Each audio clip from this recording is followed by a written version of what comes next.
आपण फक्त 1 महिना साखर बंद केली ना, शरीरामध्ये खूप सगळे बदल दिसून येतात किंवा घडून येतात आणि हे तुम्ही ऐकल्यानंतर तुम्हाला पण वाटेल की चला आजपासून आपण पण साखर बंद करूया. असं YouTubeवरती आपण पण व्हिडिओ पाहिले की आपल्याला पण वाटतं की आजपासून आपण पण करूया. कारण ज्यांना वजन कमी करायचं असतं त्यांना बरं का, म्हणजे ज्यांना वजन कमी करायचं ते म्हणजे मी तर ज्यावेळी वजन कमी करायचं असू द्यात नसू द्यात, मला ही माहिती ऐकायला, वाचायला, घ्यायला आणि ह्यातून काहीतरी शिकायला म्हणजे नेहमी पहिल्यापासूनच आवडतं.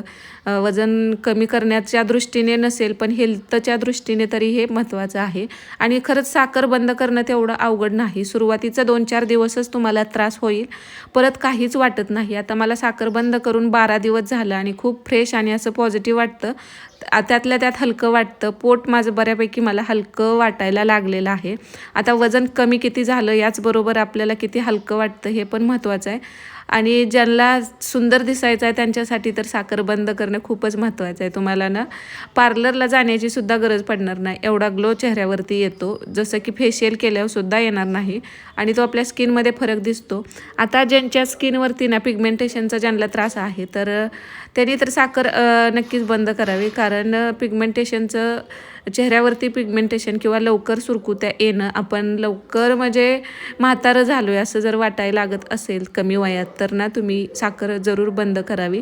आता साखर ज्यांना वजन कमी करायचं आहे त्यांनी तर बंद करायचीच आहे, पण ज्यांना सुंदर दिसायचं आहे त्यांनीसुद्धा बंद करावी. आता ज्यांना वजन कमी करायचं नाही ना त्यांनी गुळाचं प्रमाण म्हणजे तुम्ही गुळ थोडाफार खाऊ शकता, कारण गुळामधून आपल्याला कॅल्शियम, आयर्न असं सगळं भेटतं. तसं साखरेमध्ये फक्त केमिकल राहतात आणि त्यामधून चांगलं घेण्यासारखं काहीच नसतं. त्या फक्त जिभेला आपल्याला थोड्या वेळासाठी तो गोडवा चव देतो एवढंच राहतं. आणि एकदा का हे पदार्थ साखर बंद, आता बऱ्याच जणांचं असं असतं की साखर बंद करायची तर इच्छा असते पण क्रेविंग होतं, तर त्यासाठी फळं खायची. आपल्या घरामध्ये भरपूर सगळे म्हणजे तुम्हाला आता जी परवडतात स्वस्त आहेत ती फळं खावा. असं नाही की हे जी महाग फळं आहेत तीच आणून खाल्ली पाहिजेत. सीझननुसार आपल्याकडे येणार आहे. आता केळ तर सगळ्यांच्या घरामध्ये स्वस्त असतं, परवडणारं असतं. आता कलिंगड आणि टरबुजाचा पण सीझन येईल. संत्री पण आता खूप स्वस्त आहेत. आमच्याकडे तर ना 100 रुपयाला 2 किलो एवढे भेटतात आणि हे टरबूज 100 रुपयाला 6-7 सुद्धा येतात. तर हे फळं खाणं जास्त महाग नाही. तुम्ही साखर बंद केली तर तेवढ्या पैशात तुमची महिन्याची फळं येऊन जातात. आणि ज्यावेळी जी फळं महाग असतात ती शक्यतो मी आणत नाही. सिजनेबल आणि जे आपल्याला परवडणारी आहेत. आता स्ट्रॉबेरीसुद्धा येते, तर महागच फळं आणावीत आणि तेच हेल्थसाठी चांगले आहेत असं नसतं. जी फळं म्हणजे त्याचं प्रमाण मार्केटमध्ये यायला कमी लागतात त्यावेळी ती फळं महागतात. मग ती फळं आणण्यापेक्षा ना जे आपल्याकडे आहेत सीझन वाईज आहेत तीच फळं आणायची आणि ती खायची. आणि जी स्वस्त आहेत ती खावा, जी महाग आहेत ते नाही खाल्ली तर चालेल. नाही तर परत कमेंट येतात की एवढी सगळं फळं खायची आम्हाला परवडणार नाहीत. त्यामुळं मी आधीच सांगते की जी परवडतात आपल्या स्वस्त आहेत ती आणा सीझननुसार. आणि आपण जर साखर खाणं बंद केलं ना, सगळ्यात अगोदर आपल्याला भूक कमी लागायला सुरुवात होते. कारण साखर आपल्या काही हार्मोन्सला स्टिम्युलेट करते, त्यामुळं आपल्याला अधिक भूक लागते आणि अधिक अन्न खाण्याची इच्छा होते. त्यामुळं पहिलं तर वजन कमी करण्यासाठी हे महत्त्वाचं कारण आहे की आपल्याला भूक कमी लागली पाहिजे आणि त्यासाठीच आपल्याला साखर बंद करायची आहे. आणि दुसरं म्हणजे आपण साखर बंद केल्यानंतर आपला जो मेंटल फोकस असतो तो चांगला होऊ लागतो आणि आपल्याला रक्तातील शुगर लेवल नॉर्मल होते.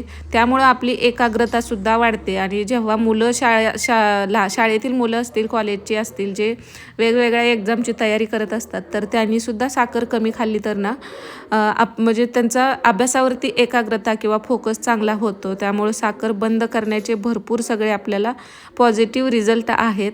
आणि काय होतं की साखर बंद केल्यामुळं आपल्याला हळूहळू जो युरिनेशनचा त्रास असतो तो सुद्धा कमी होतो आणि आपलं शरीर आहे ते सगळं एक्सेस फ्लूइड आहे ते बाहेर टाकण्यास मदत करतं. आणि आपल्या शरीरावरती जी सूज असते तर विनाकारण आलेली सूज असेल तर ती पूर्णपणे कमी होते. आणि शरीरातून आपलं म्हणजे साखर काय करते की एक्स्ट्रा वॉटर असतं ते धरून ठेवत असते, तर ते हळूहळू सोडायला मदत करते आणि आपल्याला हलकं जाणवतं.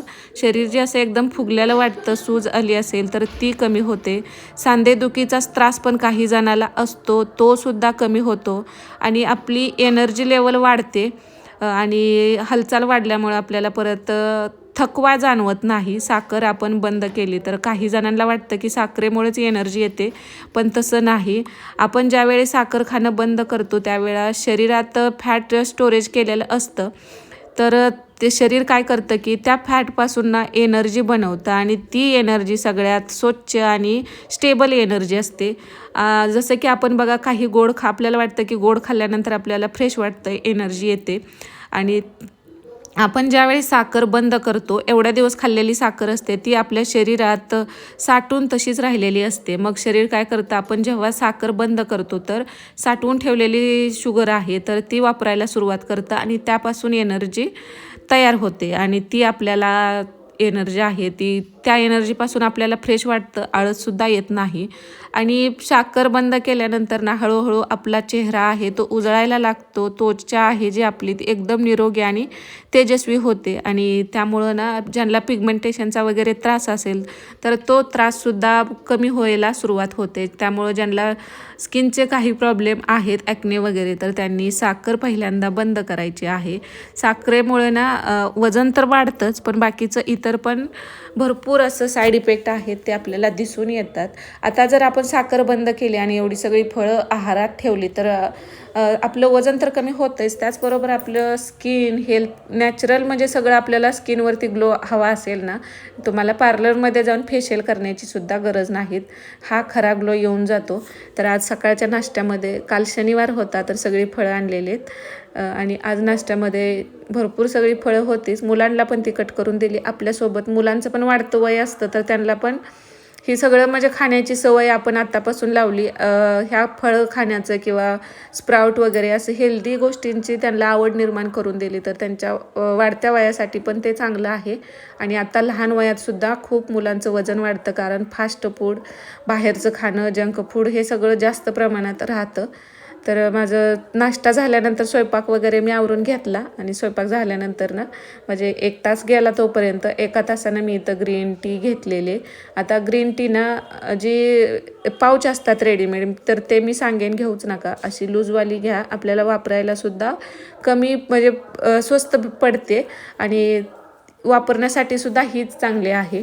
त्यामुळं तुम्हाला बरेच डॉक्टरसुद्धा ना हीच ग्रीन टी सजेस्ट करतील, तर तुम्ही अशी ग्रीन टी घेऊ. कोणतीही, आता कोणत्या कंपनीची पाहिजे असं नाही, पण लूजमधली जी अशी आपण चहा पावडर कशी आणतो ना तशी ग्रीन टी घ्या. सकाळी मी ब्लॅक कॉफी घेतलेली होती.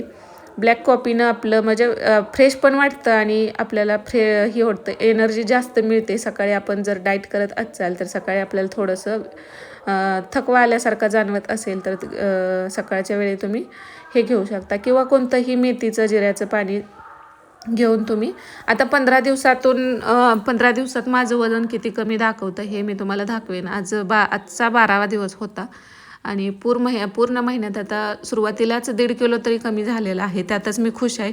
अजून ह्या 15 दिवसात अर्धा किलो जरी कमी झालं ना तरी पण खुश आहे, कारण सुरुवातीचं वॉटर फॅट असतं ते लवकर कमी होतं, पण तिथून पुढं वजन कमी व्हायला. आता माझं काय इतकं ओव्हरवेट नाहीच आहे, पण जेवढं आपलं असावं. आता माझी उंची 5'1" आहे, तर ह्या उंचीच्या मानानं मला तसं म्हणायला गेलं तर एक ह्याच्यात तर सांगतात की 48 ते 52पर्यंत असावं, पण इतकं 50च्या आत येईल असं मला तरी वाटत नाही, कारण मी एवढी पण बारीक अशी कधीच नव्हते. कारण प्रत्येकाचं शरीर बघा वेगळं राहतं. काही मुली आहेत त्या लग्नाच्या आधी अगदी 30-35, 32, 40-35 अशा किलोच्या राहतात, तर त्यांचं वजन नंतर पण लवकर वाढत नाही. पण आपण अगोदर पण थोडंसं हेल्दी असेल तर नंतर पण आपण जास्त बारीक होत नाही, कारण प्रत्येकाचं शरीर वेगळं राहतं. आता एका ताईंची पण कमेंट होती की त्यांचं मला वाटतं वय कमीच आहे, एक 23-24च्या रेंजचे असतील, 90 किलो वजन आहे. तर त्यांचं म्हणणं होतं की माझ्यासाठी पण, मला पण वजन कमी करायचं आहे, डाएट प्लॅन सांगा. डाएट प्लॅन म्हणजे असंच की हेल्दी खाणं. आता मी सकाळच्या नाश्त्याला फळं आणि स्प्राउट असंच घेते. दुपारी 1 भाकरी आणि त्यासोबत भरपूर सगळी सॅलड घ्यायचं आणि हिरवी भाजी खायची. थोडंसं ताक, दही तुम्ही जेवणासोबत घ्या, तुमचं पोट जास्त वेळ भरलेलं राहतं आणि आपल्याला मग प्रोटीन पण मिळून जातं.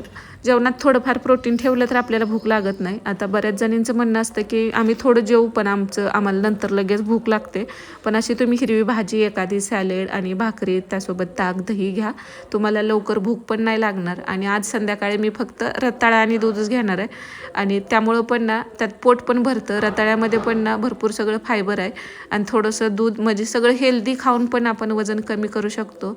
आणि रताळे काल मी बाजारातून भरपूर आणलेले आहेत आणि ते मला थोडेसे जास्त जास्तच आवडतात आणि वेट लॉसमध्ये पण ना ते बरं पडतं. ज्यावेळी आपल्याला काही करून खाणं होत नाही त्यावेळी मग मी रताळं किंवा वरण भाकरी हे 2 पर्याय. आता आपल्याला बाकीची पण इतर घरातले कामं आहेत, असं नाही की फक्त आपल्याला आपलं डाएट पुरतंच करायचं आणि खायचं आहे. तसं असेल तर मग आपण चांगला डाएट करू शकतो, पण आपल्याला पूर्ण घर सांभाळून आपली कामं बघून सगळं बघून आपल्याला डाएट करायचं असतं. ते महिलांचं मेन तोच प्रॉब्लेम असतं की स्वतःसाठी करून खायला वेळ भेटत नाही. त्यामुळे आपण जे असेल ते खातो.